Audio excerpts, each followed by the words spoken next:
Okay, so today's topic is hinging. In my broadcast group on Instagram, I have put in basically a text box saying if anyone has any issues with hinging and any examples or any videos they want to send in and get some feedback on, send them over, and we've had a bunch in. So I'm going to start to basically help with answering these questions. So the first one is a man whose son is starting to deadlift. He looks like he's a teenager, sort of probably around the age where you have your growth spurt and start to get quite tall, if you're a tall person, not like me. So I have a video of him deadlifting. The issue is this could be happening to quite a few people who are young and have just gone through some kind of growth spurt in the last couple of years. Because say you are suddenly now tall, things are in different positions. So we've actually trained quite a few people in this age range, and the hardest thing is that you're basically adapting to a new body, especially if you've grown quite tall, and things feel different. So that's the first challenge, is that you're dealing with someone who's suddenly feeling like they're in a new body. And the second thing is long femurs. So when you are shorter, the hinge is a lot easier to do, a lot easier to learn. When you're taller, we probably need a few more drills to go through to get the hinge nailed down. So what we're going to do today is we're going to go through the hinge and all the different drills that we can do to help you master this hinge. We'd probably recommend a few more for tall people. And we'd also recommend in the beginning, also start with Romanian deadlifts instead of conventional deadlifts, so it can really hone in that hinge. And then consider maybe doing sumo deadlifts or slightly plate raised deadlifts, so that you can basically bridge that gap with your height, and over time you can then work on the conventional deadlift. Okay, so we're going to start with hip hinging drills, and I would recommend to begin with simply working on the anterior and posterior tilt, so you can learn what it feels like for your body to go all the way tucking under and then all the way the other way. So just, you can imagine that your hips are like a teacup and there's water in them, and you're trying to spill the water out this direction and then tuck under, and then obviously the cup will be. Yeah, and the reason that's important, because when she does that anterior pelvic tilt and she sticks her bum out, that's essentially the first phase of the hinge. So you anteriorly pelvic tilt, is that a word? Anteriorly pelvic tilt? I always question this as well. And then push your hips back and lengthen those hamstrings. So that's a really important part to learn. Second, we're going to do a hip hinge drill, and we're going to use a PVC pipe. Just a note, a lot of people don't like this drill because it can be done wrong. A couple of ways it can be done wrong is if you give it to your client and they struggle to get their arms behind their head. So maybe they lack shoulder internal rotation, this is coming forward, and they lack that flexibility in the shoulder up here. Yeah. So if that's uncomfortable, maybe that's going to be uncomfortable for them. Yeah. So this might not be the best. Also, if you get them into this position, they're hyperextending here, so they're extending through the spine, they're already in that anterior pelvic tilt. We don't want that either. We really want to try and straighten out and be as neutral as possible here so that we can practice the drill. Basically what Hallie's going to be doing is she's going to be hinging. She's using the stick as a guide, so you can see that it's on her upper back and it's on her lower back, and she's just using this to maintain contact with it throughout and make sure that she's not flexing the spine, that she is hinging from the hips. So one of the things I like about this, if you have good shoulder mobility and you can get into this position, and if you're aware of your pelvic positioning, then you can use this drill.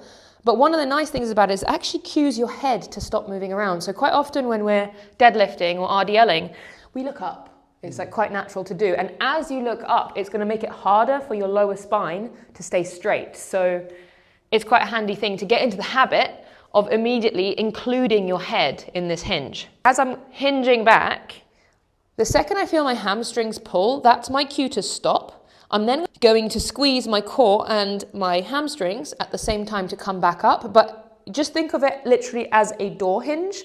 So it's all happening at once. And what she's doing on every rep is pushing her bum back. A good thing to think about is just pushing your bum back.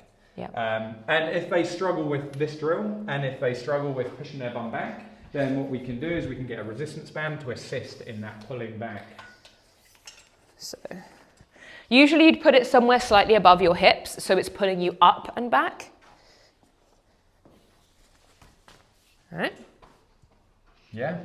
So exactly the same now. She's going to be, now you haven't got that pole on your back. So you just got to be more aware of what your spine's doing, staying neutral. So she's just going to tilt at the hips and push her bum back until she feels that stretch in her hamstrings. At the point where she feels the full stretch and she can't go any further, that's when she's going to drive back up, pushing her hips into the band. So this really teaches you to, you know, use your hamstrings and your glutes to do the movement, pushing, because you can feel the resistance of the band.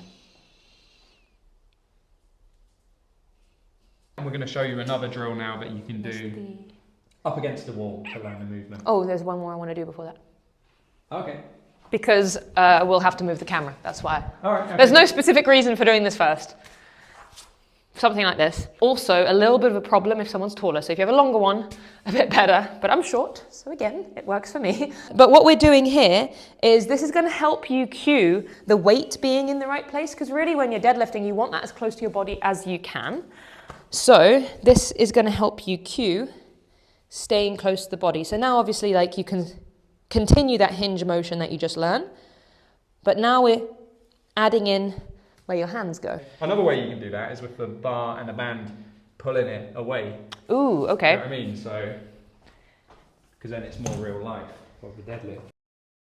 This is a less common problem though, isn't it? Not Much less common. Have this but I think if you're tall, it does happen where people end up with a bar too far forward. Because obviously the band wants to pull the bar away, so I'm keeping it close to my body and I'm resisting that. Yeah. Basically using a band is called reactive neurological training, and it's called that because what happens is your muscles just react to it automatically, just trying to keep the bar close to you. And so therefore it teaches your body what to do at what point without having to think of cues. And I really am a fan of this because it's less to think about and it makes it easier for the person learning it. Yeah. Right, we're doing the Last wall one cue. How far away from the wall do you want to stand, roughly? That's about right. Yeah. Oh, that's too far. You might need to like shuffle yourself Basically, a bit. you don't want to rock back on your heels, do you?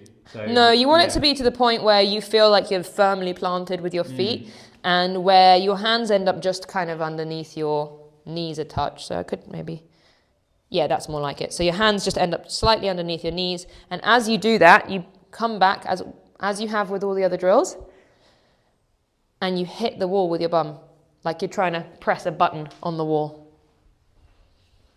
And again, that's another thing to cue that hinging backward motion. So a good variation of the deadlift, if someone is struggling in the lower portion of the movement, is to do Romanian deadlifts, which works from the top downwards instead of from the ground and up. So I'm going to give Hallie a barbell, and we're just going to demonstrate the Romanian deadlift. Things to think about here is it's the exact same movement as when we were using the resistance band and the PVC pipe, but now it's loaded. So one of the things we noticed is the bar was moving quite far away from his body, and we showed you something you can do to stop that from happening. So you can add the resistance band to pull the bar out and cue him to keep it close to his body. But essentially what Hallie is doing here is she's doing the hip hinge, she's lowering herself to the point where it's usually for most people just below the knees. Hallie's got quite advanced range of motion, so you can see she's going halfway down her shins, but she's feeling it to the point where she feels that stretch in her hamstrings. When she feels that maximum stretch in her hamstrings, that's the cue to come back up. A problem that you might see in someone that's not used to this movement or lacks range of motion is they hinge, and then once they reach their end range of hamstring flexibility, they continue going and you get this rounding of the spine. So we just want to make sure that what's happening is ask the person, can they feel it in their hamstrings, and try to watch their lower back to make sure that's staying neutral throughout the movement.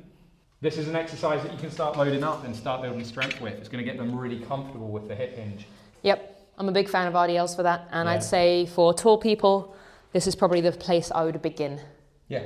Yep. And then the other thing is, obviously we've mentioned sumo deadlifts. We're not going to go into everything today, but we'll go into how to adjust the bar when you do go back into deadlifts if you're slightly taller or have long femurs. You can actually be shorter and still have long femurs, so in comparison to the rest of your body. So let's show that. From here, I would use other plates to lift these plates up All right, so another thing we would recommend is raising your barbell if you're doing a conventional deadlift if you have long femurs. Obviously, the next step after this is to learn the sumo deadlift, but that's for another day. So simply by raising this, by the way, you can raise it way more than this. We've just put one plate, but you can go as far as you need to.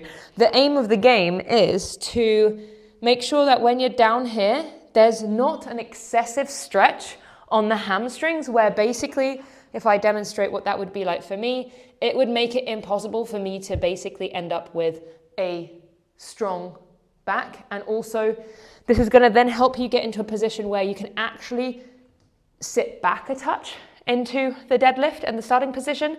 And what you can cue from here is to tug up slightly like you are engaging the lats. From there, you can brace the core and squeeze the glutes like you're unfolding as one in a more powerful position. Because if you're basically doing part of this hinge at a different time, so say my legs come up and then my back comes up, that's not as powerful or as efficient. Whereas if I do it all at once, basically you want to think you're using everything you got in one go so that you have the most available power. And one way to set up for this is to first of all make sure that you're not in an overly stretched position. So if this is raised, you're suddenly not going to be overly stretched and uncomfortable. So you're not starting from your very, very end range. You're starting from something you can control. And also you can pull up slightly, engage those lats, engage the core. So you already feel everything is ready and strong. From here, much easier to stand up with power than say if I was lower down and this for me was a stretch, say it's a stretch, it's then very hard to unfold as one when you're not in that position to, to pop up with everything working together. Okay, so our advice in this case for anyone who is young, recently had a growth spurt or has particularly long femurs is to first learn the hip hinge using the different drills that we showed you with the band, with the pole if it works for you, maybe even with a wall. Work on those, make sure that you're filming those as well so you can watch it over and identify anything that may be going wrong. Then you can then work on your RDLs for several weeks, making sure that that part of the hinge is becoming comfortable. And then after several weeks of getting comfortable with that, you can add that added complexity of then adding in the knee bend, and then you can use some other cues for that. The point is, if you are interested in joint function and mobility training, this is what it's all about, is getting your joints to function properly. So even here at the bottom, we're talking about your hamstrings needing work potentially, or your spine needing work. So this is what we bridge the gap in our second certification, the CPD Strength and Mobility Certification, where we go over lots of conventional lifts and lots of advanced lifts, and we teach you how to bridge the gap between your mobility and that movement. So our first CPD mobility certification, we teach you how joints function and also how to assess them, and then what mobility methods are and how to program them. So that's useful in itself, and that's where we would begin, because it's important to know how to assess the body so you know what you're looking for and what could be compensating. That's the foundation step one that I do think is really, really underrated. And then the second CPD certification, the Strength and Mobility Certification, taking that information and then bridging it with the strength training and the advanced movements that you might want to be learning. And this is where we have so many modules teaching you how to bridge those gaps, taking you step by step through those exercises, but also backing this up with hundreds and hundreds of summarized studies so you can see where this is all coming from and why the most efficient methods are listed. So I hope that helps. At the moment, there's minus 30% on both of them. So if you basically get both, you have to scroll to the bottom of the sales pages to add them to your cart. You then add the code X2 and you will get minus 30% until Sunday. If you want to buy just one of the certifications, you can get minus 15% with the code FEB15. So I hope that's helpful. Let me know if you have any questions, and we will see you in the next topic that we uncover on the broadcast channel.